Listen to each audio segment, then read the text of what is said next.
ډاکټر صاحب تاسو څنګه وختي په خپل خبرو کې ذکر وکړو چې د سواد زوړ نوم هغه ودیانه دی، نو آیا دلته څه علمي مرکزونه تیر شوي دي که نه دي تیر شوي؟ څنګه چې په ګندهارا کې علمي مرکزونه او هغې کې د پانیني ذکر مو وکړو، د بخشالي منسکرپټ ذکر مو وکړو، نو هغه خو به بخشالي منسکرپټ میټرکس دی، هغه به چا لیکلي او په دغه ګندهاري به خبره باندې بالکل په دغه شانتې په د نن نه د 1400 کاله یا د هغې نه تقریبا 1500 کاله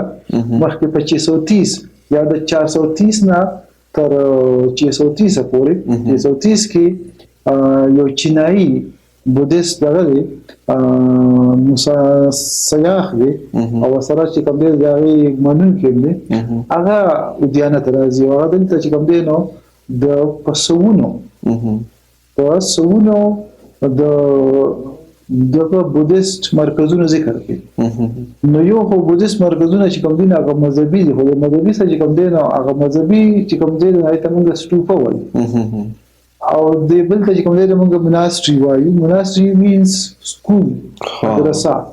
هغه د سوونو مناسټري او په زرګونو یا په سوونو طالب علمانو چې کوم خلک دغلته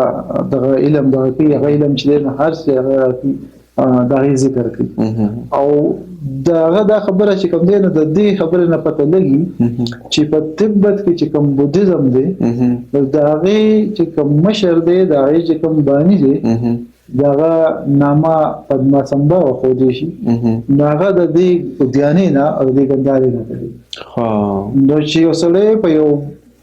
بل علاقه کې یا په یو د مذهب بنیاد دی هغه څه خو به علم وي که نه، یو بېعلمه سړی خو د مذهب بنیاد ایښودل یا هغه پسې څوک ورپسې کېدل دا خو ناممکنه خبره ده. بالکل.